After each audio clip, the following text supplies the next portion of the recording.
Ministerio Internacional Casa de Santidad presenta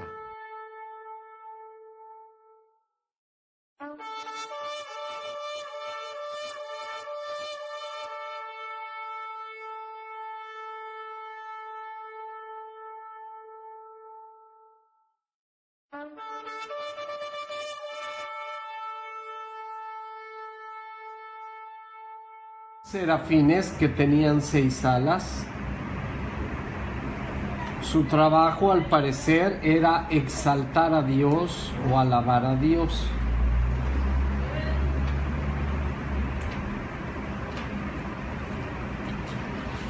La descripción de lo que sucede cuando esto está aconteciendo es muy interesante. Dice que los quiciales de las puertas se estremecieron. ¿Y qué pasó con la casa? Fíjense, hay un patrón consistente. Cuando descendía la presencia de Jehová en el monte, en el tabernáculo o en el templo, ¿qué sucedía? Se llenaba de humo. ¿Sí?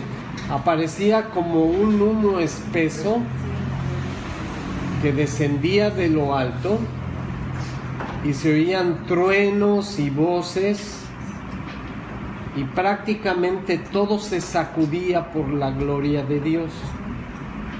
Ustedes han escuchado, o tal vez les ha tocado escuchar a pastores o evangelistas o maestros que repetidamente dicen durante el servicio, después de la alabanza, que sintieron cómo descendió la presencia de Dios.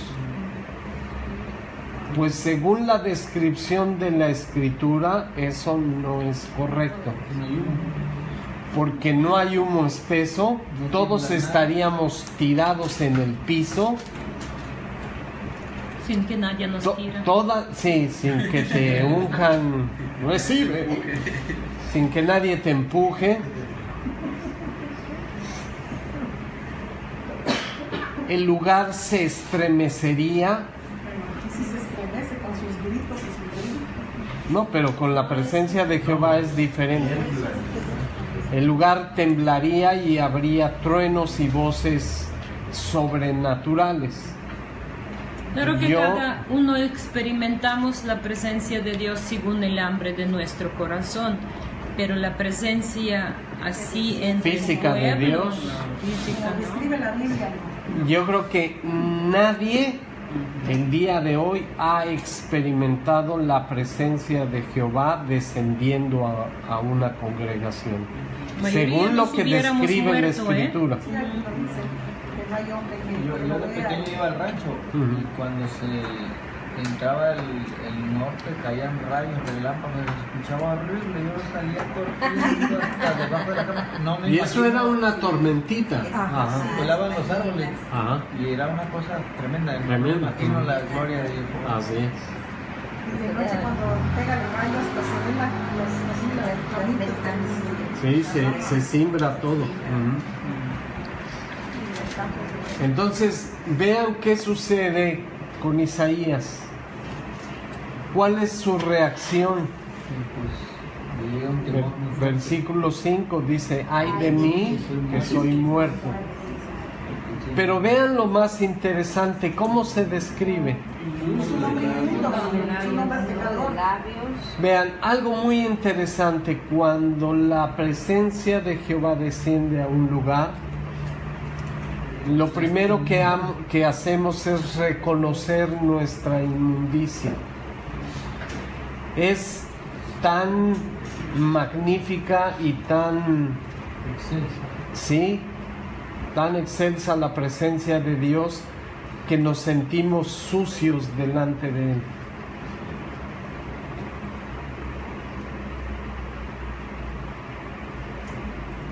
Entonces Él se describe como un hombre inmundo de labios y describe a su pueblo como Lo mismo, la misma un pueblo de labios inmundos. Y todo eso fue porque sus ojos vieron al Rey. No que hayan visto su rostro, pero el hecho de ver su gloria descendiendo al lugar, para él era suficiente. De hecho aquí lo dice, no dice que haya visto su rostro. No. No, pero tan solo saber que estaba ahí la presencia de Dios, con eso era suficiente.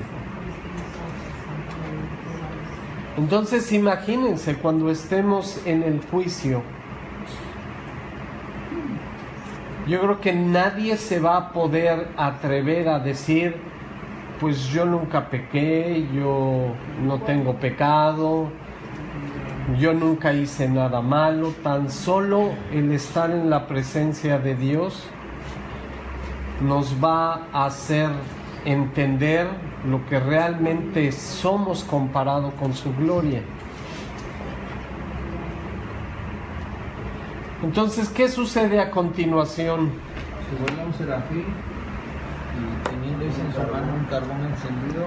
¿Y qué hizo con ese carbón? Se lo puso en su boca, en sus labios. Entonces vean, Y lo limpió. algo muy interesante, solamente el fuego nos limpia.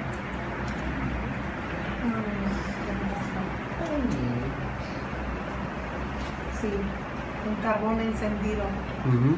Y dice que con eso pues lo santificó, lo limpió.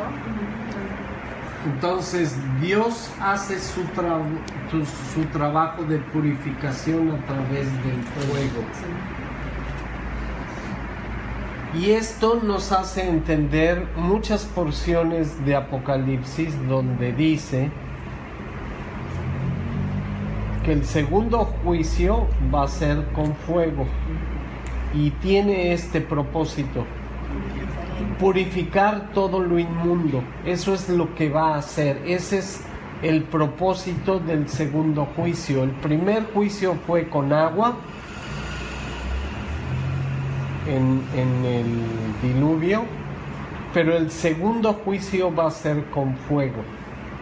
Dios va a limpiar y a purificar todo este mundo, todo lo que hemos pervertido y destruido, toda su creación perfecta que no tenía ni pecado ni defecto alguno, y la va a purificar con fuego para comenzar de nuevo. Va a limpiar y a restaurar todo lo que nos hemos encargado de pervertir y de ensuciar.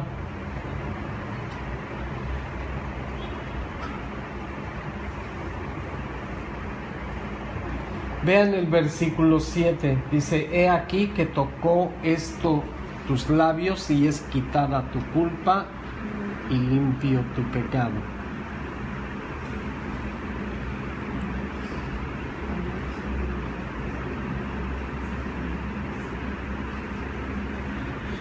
Y esto es importante porque hemos hablado mucho de las pruebas, de ciertas situaciones que Dios permite en nuestra vida, que son difíciles, que nos prueban, que nos limpian.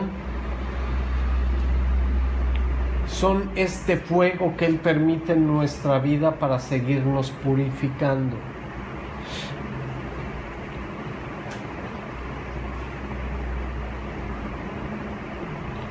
Pero este proceso Dios no lo puede hacer con cualquier persona. Y por eso el tema de hoy es aprendiendo a hacer la voluntad de Dios. Nosotros tenemos que dar el primer paso y disponernos a ser purificados y limpiados a través de este fuego que Dios va a permitir en nuestra vida, pero que es la única forma efectiva de estar por la eternidad en su presencia.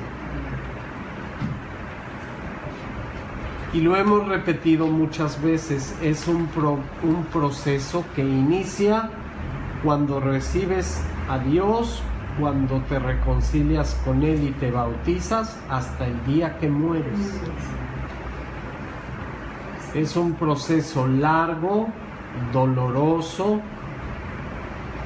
pero que es la única forma que Dios estableció para poder transformar el pecado en nosotros. Amén. Y luego lo siguiente que vemos en esta porción es que Jehová Dios estaba preguntando a quién iba a enviar para hablarle al pueblo. Después de santificarlo, le dijo a mí aquí, Señor, envíame a mí. Ahora, esto es muy importante. Envía Sí. a cualquier persona. Él fue purificado para poder estar en la presencia de Dios y hablar con Él. Ese fue la intención del carbón encendido en sus labios. ¿Qué es lo que pasa cuando nosotros reconocemos el pecado, pedimos perdón a Dios y clamamos por su misericordia, que es la etapa inicial de nuestro caminar con Dios? Pues sucede algo parecido que lo que sucedió con Isaías. A través del fuego Dios empieza a limpiarnos para poder estar en su presencia. Pero ahora el trabajo no termina ahí. Y eso es lo importante de la porción. Ahora Jehová Dios está pidiendo a alguien que trabaje para la gloria de su reino, y Él, reconociendo la autoridad y majestad de Dios, Él se ofrece a sí mismo para este trabajo. Entonces vean la comparación en nuestras vidas. Muchas veces nos reconciliamos con Dios, empezamos a venir a la iglesia, pero pasan muchos años y este paso jamás se da. Sí. Y pasan los años y somos solamente espectadores ocupando un espacio, pero sin entender que ahora nuestra labor no terminó ahí, sino que está comenzando. Y ahora tenemos que, en agradecimiento a esta salvación que Dios nos otorga a través de la fe, tenemos que empezar a hacer algo para el reino y la gloria de Dios. De hecho, es el señal de la gente que de veras se entregó al Señor, disposición a servir. Por eso el tema es aprendiendo a hacer la voluntad de Dios. Él reconoció su pecado, glorificó a Dios, reconoció su pecado, fue limpiado y después voluntariamente se ofreció a trabajar para la gloria de Dios. Y es algo que tenemos que entender. Es algo que asegura que nuestro proceso es el correcto. No podemos reconciliarnos con Dios y sentarnos en la congregación cruzados de brazos sin hacer nada. Porque eso demuestra que no hay crecimiento, no hay fruto, no hay desarrollo, no hay una convicción verdadera del regalo tan grande que hemos recibido, que es la salvación eterna. No puede haber prueba ni limpieza, ¿no? Dice.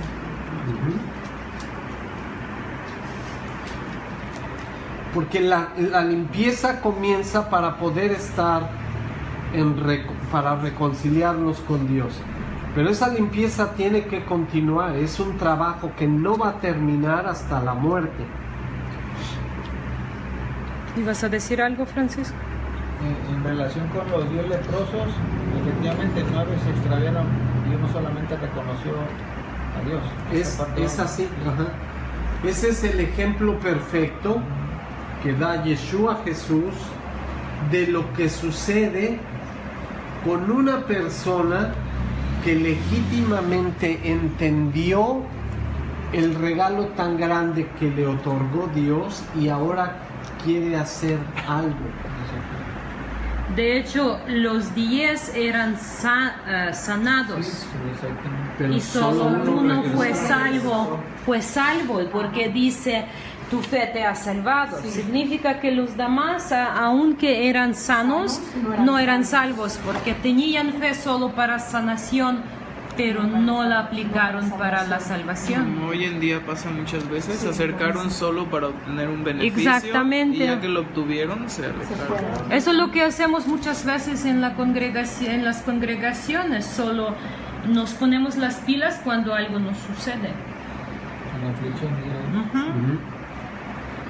Entonces vean, lo que sucede a continuación es que Dios, al ver su respuesta, le encarga la tarea de ir a hablar con el pueblo. Y vean el mensaje, porque esta es la parte central en la cual nos vamos a basar. Fíjense, Dios pudo haber dicho, este pueblo me conoció, le di mi palabra, le di mis mandamientos y estatutos para que me conocieran e hicieran mi perfecta voluntad, pero no quisieron hacerlo. Entonces, hasta aquí. Esta fue su última oportunidad.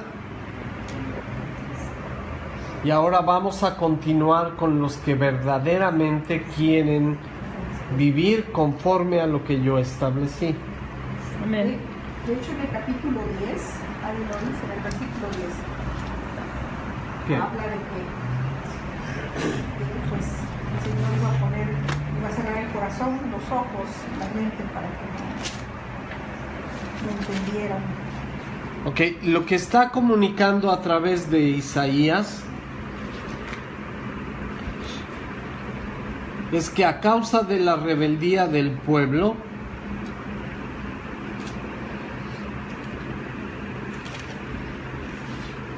prácticamente Dios iba a permitir que siguieran en su necedad, en su dureza de corazón, y esto iba a provocar en ellos ceguera,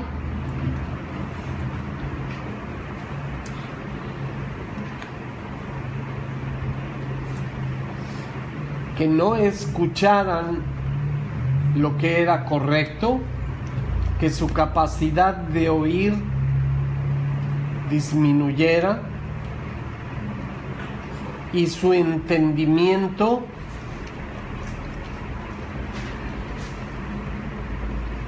fuera también trastornado. Es el principio bíblico que Dios lo está explicando bien en el primer capítulo de Romanos, donde dice como conocieron a Dios, pero no le dieron gloria como a Dios, entonces suceden, y allí explica cómo suceden las perversiones dentro del uno, que deja toda sensibilidad natural, que ya cosas fáciles de entender no los entienden. Y eso lo vemos, por ejemplo, en Faraón, cuando dice que se le endurecía corazón.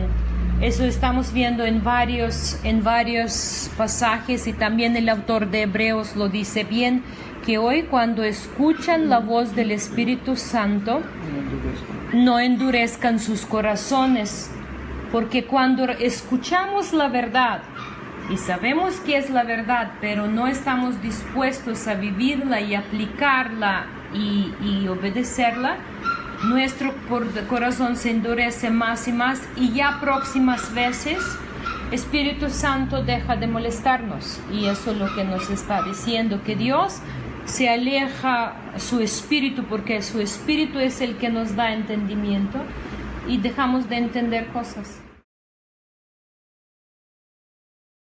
Entonces, el proceso no es que Dios te haga sordo, ciego y cierre tu corazón. Lo que sucede es que tu mismo pecado empieza a causar esta ceguera, esta falta de entendimiento y esta incapacidad para escuchar lo que es recto, Y de hecho lo que sucede es que tú eres el que se empieza a alejar de Dios.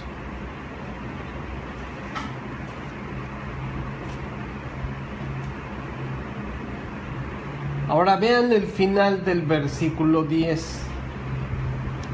¿Cuál es el propósito de este endurecimiento de corazón, de esta ceguera y de esta falta para escuchar?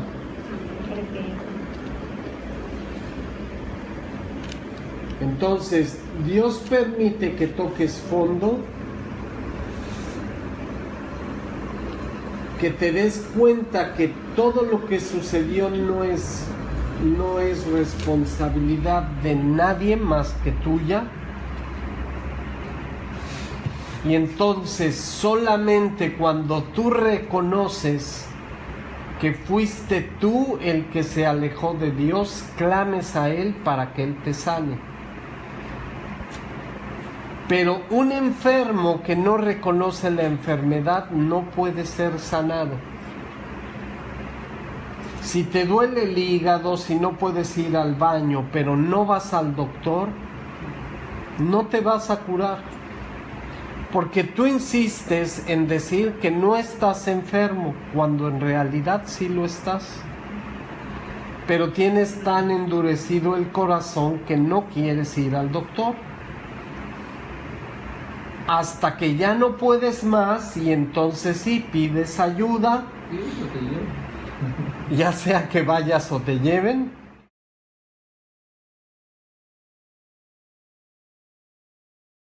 Pero al final el propósito es que el pueblo se quebrante para que Dios lo pueda sanar. Y es la parte más hermosa en la cual Dios nos está mostrando su misericordia, no interviniendo para que nosotros podamos entender que los que hemos fallado somos nosotros y no Él. Y una vez que viene el reconocimiento y el clamor a Dios, entonces, solo entonces, puede venir la sanidad. Y vean qué es lo primero que pregunta, porque Isaías estaba angustiado al ver la situación de su pueblo. Me pregunta, ¿hasta cuándo, Señor? Ajá. Porque pasaban los años y desde que salieron de la tierra prometida, fueron siglos completos de rebeldía, alejarse de Dios, vivir en pecado. Y volver a lo mismo, vez tras vez, vez tras vez. Isaías le pregunta a Jehová, ¿hasta cuándo, Señor?